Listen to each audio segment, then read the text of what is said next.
You're listening to Reflections. This is Nuri Siddiqui with my guest John Homewood. We're discussing The Power of Now by Eckhart Tolle. This is part 1 of a 10-part series.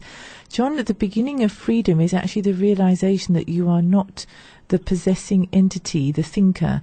Knowing this enables you to observe the entity, and the moment you start watching the thinker, a higher level of consciousness becomes activated. You then begin to realize that there is a vast realm of intelligence beyond thought, that thought is only a tiny aspect of that intelligence.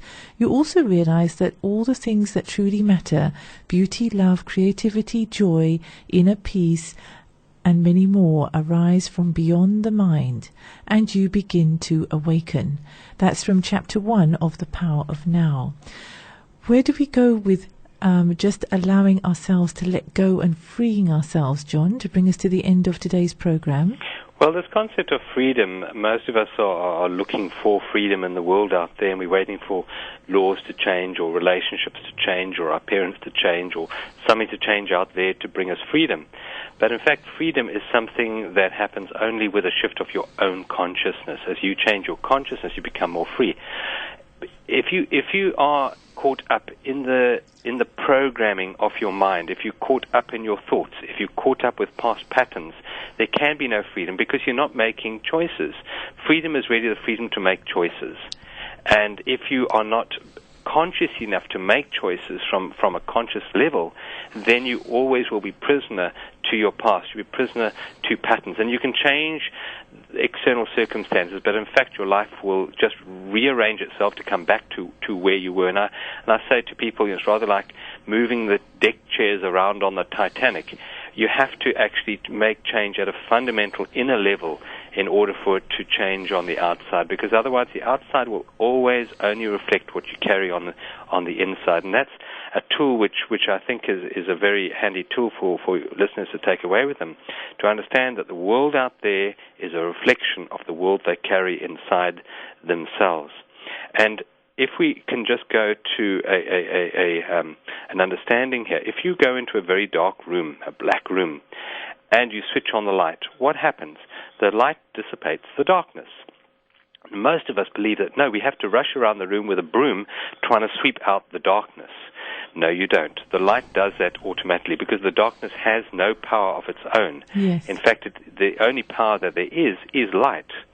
And so all we have to do to change the unconscious patterns, the negative thinking that we get caught up in, is not try and hit them on the head, not try and berate ourselves when we think a negative thought, but to just bring the light of awareness.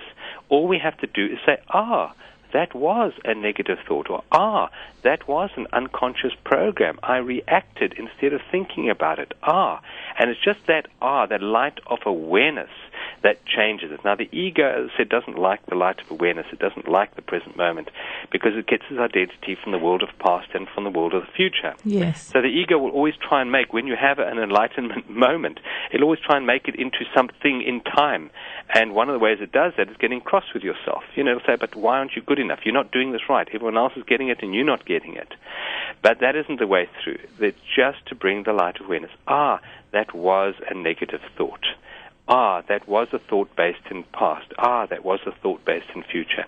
And just that light of awareness, Nuri, slowly dissolves the darkness. It's something that it's almost as if like if you want to go to the gym, and by repeatedly going, you will slowly get fitter and fitter. What appeared to be difficult in the beginning now becomes easy, and you actually look for a more strenuous workout because you're not getting stimulated from the first one you had. And so as a result, with your mind, what you're doing is you are exercising it in a way that brings you back to the now, back to the now, back to the now, until eventually you end up being autonomous with it. Yes, it becomes your true nature instead of just something you do on an odd occasion. But there's nothing wrong with doing it on the odd occasion to begin with. Yes. And one of the ways that we can do a very simple exercise is to do this. If you just sit quietly for a moment and say to yourself, I wonder what my next thought is going to be. Yes. And you find, well, the next thought just jumps into your head straight away. But as you do that throughout the day, over and over again, slowly a little bit of a gap opens up between you saying, I wonder what my next thought is going to be, and what the next thought is.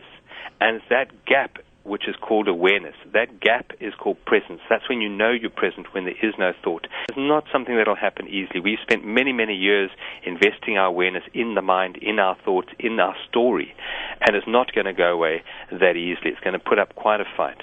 But it's just to continually take small steps in the direction you want to go. Beautiful. And something else we need to get out of the habit of, which again is really about conscious awareness, is that the voice in our head constantly makes comments. It speculates, it judges, it compares, it complains, it likes and it dislikes. It always has to be right. So the voice isn't necessarily relevant to the situation you find yourself in at the time, and it may be reviving the recent or distant past, or rehearsing or imagining possible future situations. So here it often imagines things going wrong and negative outcomes, and then we get stuck into worrying. And sometimes this soundtrack is accompanied by visual images or mental movies. So even if the voice is relevant to the situation at hand, it would interpret it in terms of the past.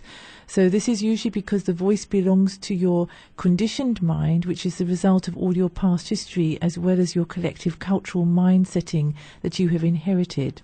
So when we see and judge the present through the eyes of the past and get a totally distorted view of it, we then end up wondering why we are worried, why we are stressing, and why we experience anxiety. John, that brings us to the end of today's program. Thank you so much for joining us.